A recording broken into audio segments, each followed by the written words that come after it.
छत्तीसगढ़ के माटी माँ गिरोधपुरी के पानी हाँ अमृत बन गे ना गुरुजी अमृत बन गे ना अमृत बन गे ना गुरुजी अमृत बन गे ना।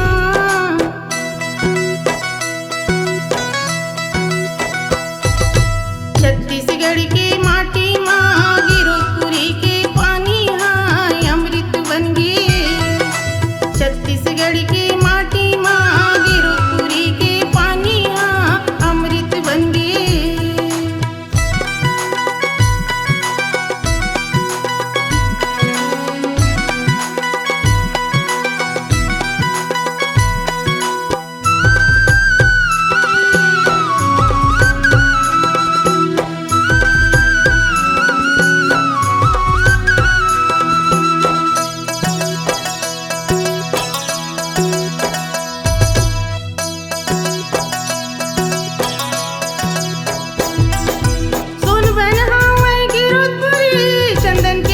लगाए हो जय सतनाम सोनबन हमारे गिरोधपुरी चंदन के टीका लगाए हो जय सतनाम।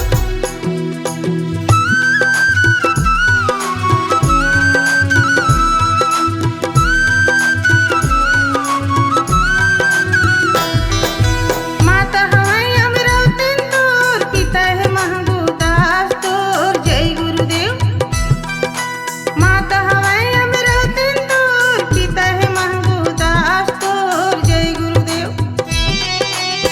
सतनाम जय सतनाम जय सतनाम जय सतनाम जय सतनाम जय सतनाम जय सतनाम जय सतनाम। छत्तीसगढ़ के माटी माँ गिरोधपुरी के पानी हाँ अमृत बन गे छत्तीसगढ़ के माटी माँ गिरोधपुरी के पानी हाँ अमृत बन गे।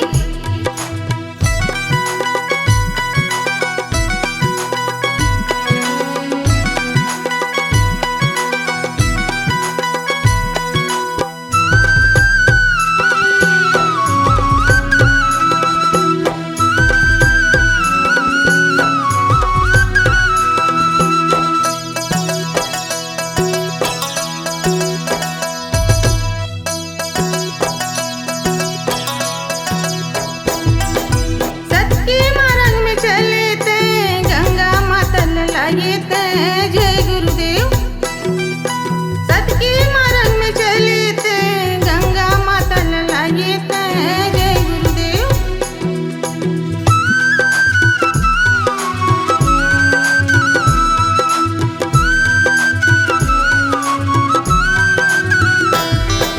सत के मार्ग में चले थे गंगा माता लाए थे जय गुरुदेव।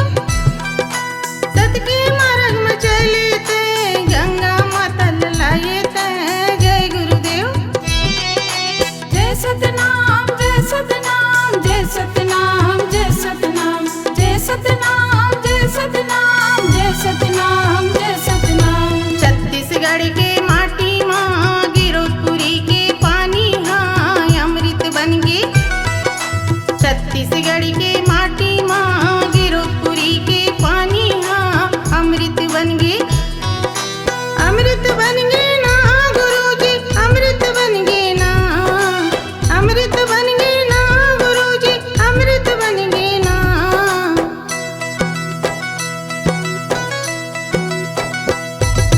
छत्तीसगढ़ के माटी माँ गिरोधपुरी के पानी हाँ अमृत बन गे छत्तीसगढ़ के माटी माँ गिरोधपुरी के पानी हाँ अमृत बन गे छत्तीसगढ़ के माटी माँ गिरोधपुरी के पानी हाँ अमृत बन गे।